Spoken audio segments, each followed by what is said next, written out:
Okay. Hello, everybody. My name is Emil Polyak, and I'm associate professor here at Drexel at the Department of Digital Media. I'm also the program director for the Masters in Digital Media. And I'm excited to present some of my work, and maybe I'll quiz you after how to make that in TouchDesigner. Everything I will show will be something that I made in TouchDesigner, and that's kind of like my probably first to-go tool to play with and to end up with something that maybe is going to use some other things as well in connectivity, but the foundational kind of playground is definitely in TouchDesigner. So my presentation is titled Fractal Encounters, and I've been doing digital art for more than 30 years now. I started in the late 1980s with Amigas and then progressed through all the stages of crazy tech that came around, and I really enjoy working with physical computing as well as computer vision and various other kind of intercombined methods. And you will see I like minimalistic art. Sometimes people describe minimalism as a way to kind of make something complex simple, but actually I like to make simple things complex. And I really enjoy myself in that sort of environment with those challenges. So fractals. Everyone is kind of familiar with fractals, I think, to some level. This is actually very close to my heart because it is, I remember when, I think it was Photoshop 2.0 or 2.5. It had an actual filter that was called Julia Mandelbrot. And you could just run that and create a fractal. There was no other point, just to create something like this. And then they obviously got rid of it because no one wanted it. Why would you want it if you don't know what's behind and why this is kind of significant and why it's an achievement itself? So fractals go back to the early 20th century to a French mathematician. His name was Gaston Julia, and he developed the first kind of fractal-related works. And Mandelbrot, in 1980, working at IBM, visualized, and this is the Mandelbrot set, which is the specific set of fractals that is I think, if you want to kind of describe this, it is the repetitive pattern of self-similarity, where you always arrive at the same thing, so everything is part of the holistic and entire system, but you always kind of go down a rabbit hole and it never ends, right? So it's kind of this never-ending zooming effect. There are also fractal curves. This is representing a version of a fractal curve where you actually break a line, and you break a line, in this case, in 60 degrees, and you keep going, and it's a space filler. So there are a number of different ways you can utilize fractals and look at them in 2D, in 3D, from different perspectives. You can look at it artistically, you can think of Escher, you can think of a bunch of other things as well, even nature. So we have great fractals in nature as well. This is the one of my favorites, the sunflower seed pattern, which is essentially using a specific angle, which is called the golden angle, 137.5 degrees, and that if you keep rotating in that direction, you will never have an overlap, and it's an optimal setting to fill the space so the seeds are nested in such a way in this circle environment that they can receive the best angles from the sun. But fractals are in other places as well. So this is maybe not a typical thing that we think of fractals and repetition, but just think of what we make up phrases. We look for repetition. History repeats itself. What goes around comes around. Deja vu all over again. The apple doesn't fall far from the tree. So we always kind of see these systems that kind of looks like we are wired in a way to see similarities and repetitions and systems that maybe we are secretly in hope that that the story never ends, and there is always something after, and that's why we kind of making up these similarities on purpose, right? So I looked around a lot, and I guess subconsciously I became very intrigued by the idea of patterns, repetitions, and fractals in general of all kinds. And I asked myself, are fractals everywhere? And natures are very nice, beautiful things. Is sometimes not systematic necessarily. Sometimes you don't recognize something that is obvious in terms of systematic repetition, but this is where you can kind of try to see it, and you might go to pareidolia and try to see unseen shapes in a very weird kind of evolution of the material. This is, by the way, a manuka tree that I took a photo of in New Zealand. And manuka tree, maybe you know of manuka honey, but manuka trees are these trees that were in swamp for 40,000 years, and they dig them up and they carve out sculptures of these trees. It's an amazing piece of object itself when you look at it. So this type of pattern goes over and over again.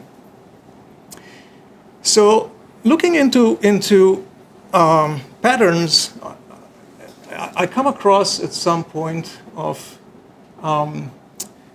sound and thinking of patterns in audio.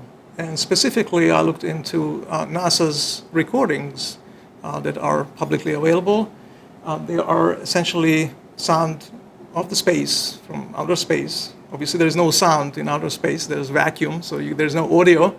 But there are electromagnetic waves. So what they do is, it's called sonification, where they shift the electromagnetic waves and they go through various other filters and they shift them into the audible range so we can have an impression of them. And that's what is out there.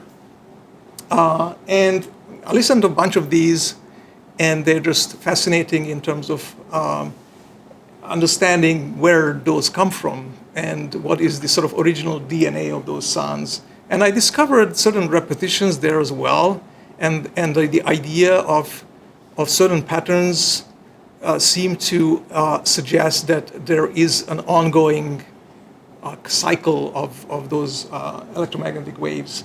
So it was inspirational, and not only to me, but a bunch of musicians as well who composed music on that. And there was one project that I collaborated with Olga Kleyank, a pianist, where we worked on visualizations of certain pieces of music that were composed, inspired by outer space events and also the NASA sound. So this is also something that I kind of try to think of as a minimalistic approach, and try to merge it, try to connect it with something that is complex, like music and playing a piano.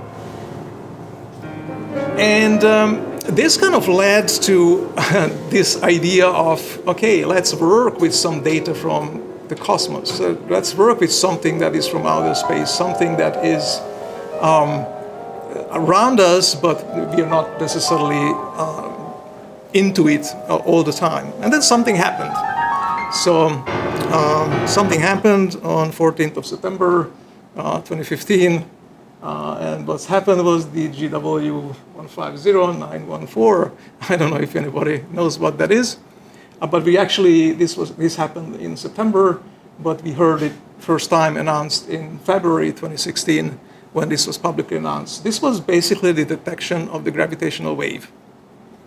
And this was a huge deal and still is a huge deal. The gravitational wave essentially proves Einstein's theory. It expands the area of theoretical physics to a whole new area. It's super exciting. Even if you think about it as someone who maybe doesn't think much about science, but the gravitational wave is a ripple in space-time. So it's a big deal. And it happens when, for example, two black holes merge, or two neutron stars collide, so like major events. So what does the gravitational wave look like? And this is it. And this is actually already in the audible range, data provided by LIGO. And this is the sound visualized that we can see there. And I'm going to play it so you can enjoy. Maybe I need to play it twice, but just listen to the event in it.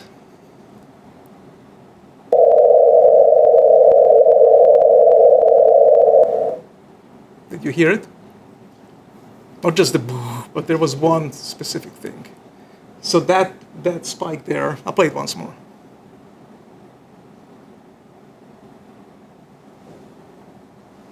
It's gonna play it.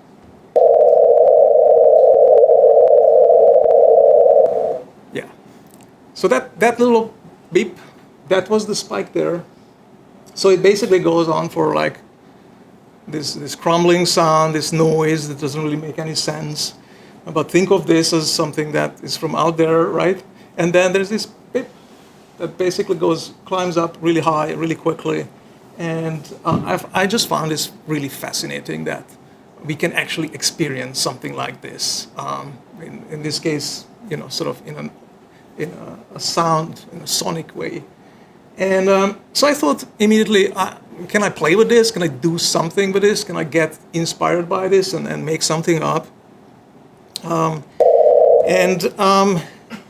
Then I was thinking of things that I learned in those years, and one of the kind of important papers that I come across, this is from 1999. This is the fractal expressions by Richard Taylor's research group from the University of Oregon. And then basically what Richard Taylor did was he looked at Jackson Pollock's paintings, and he looked at fractals in those.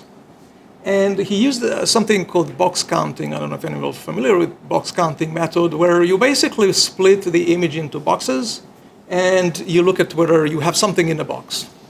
And then you do it once, and then you replace those with smaller boxes, and then you go into those parts which still have details, and you go smaller boxes and smaller boxes, so you always kind of reduce the box size, and you go where there is stuff. And the result of this basically returns the fractal dimension of the image.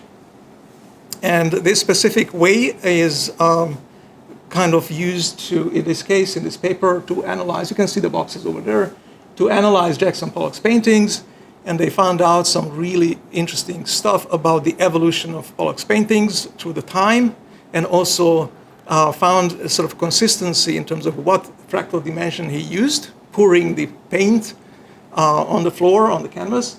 And they also found some paintings that had fractal dimensions that deviated from that kind of pathway, that trajectory that he was actually using, which he destroyed.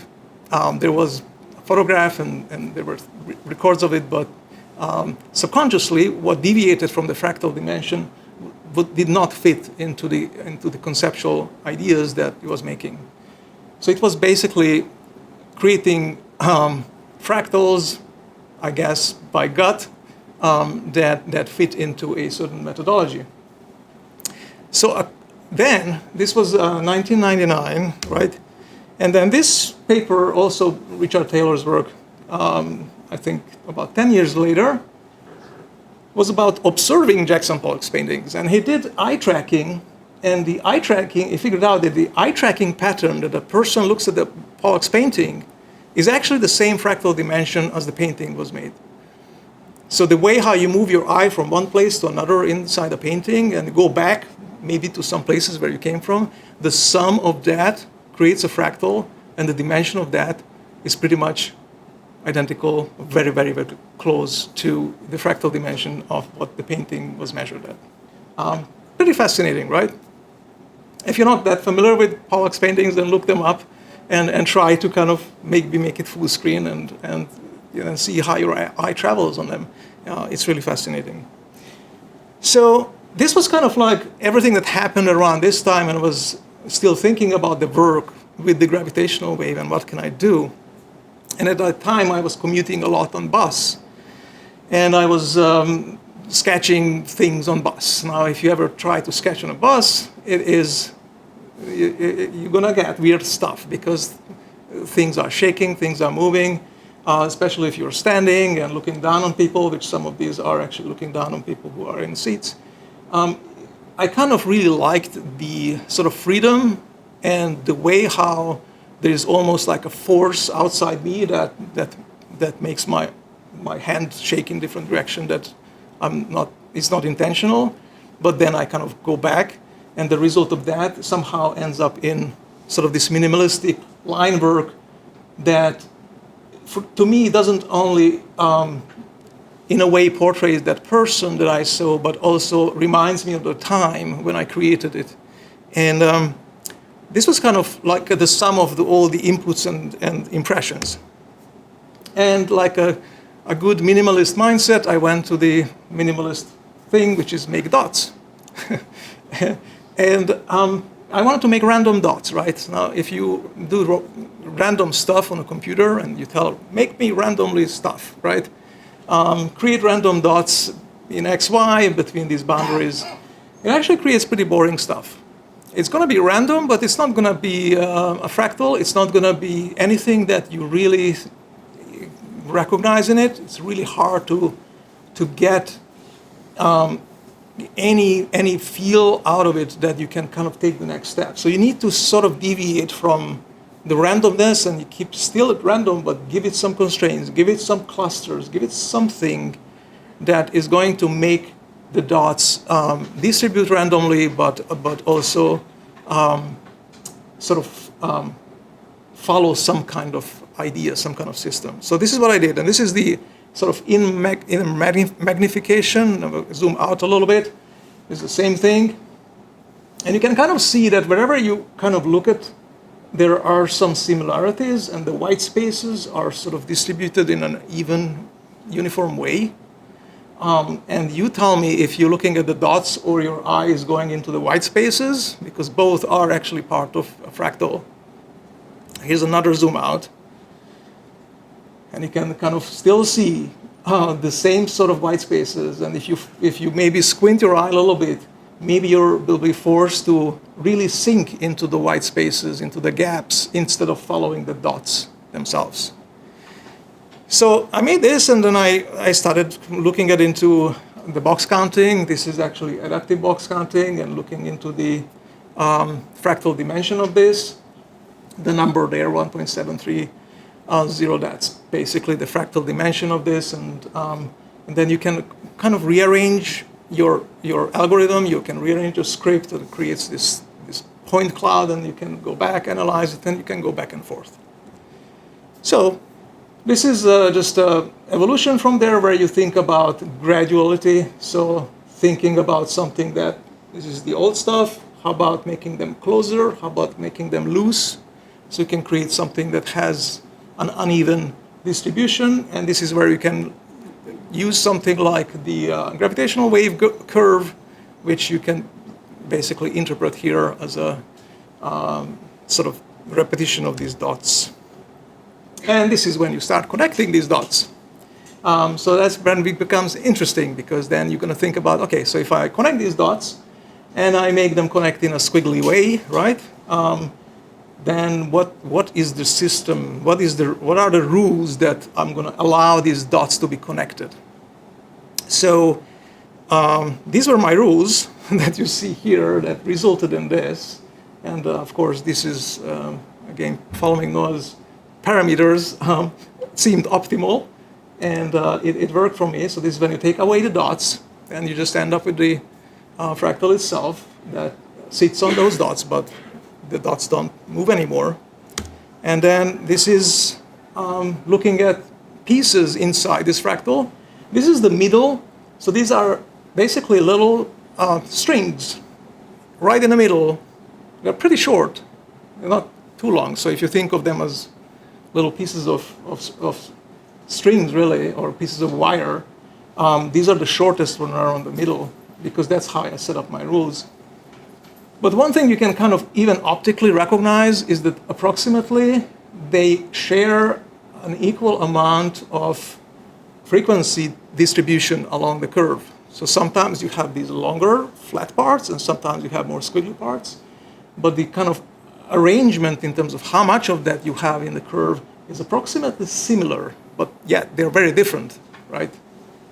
So this is in the middle. So you have a bunch of these in the middle. Now, if you go further away from the middle, you get longer squiggles, longer curves. So you start to have something that surrounds something, right? So you go framing it. And then essentially what I did is I kept doing this.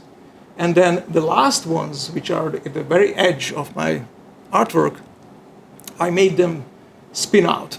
So I made them, okay, I'm not going to direct them straight line. I'm going to tell them to take on a rotational value and move around.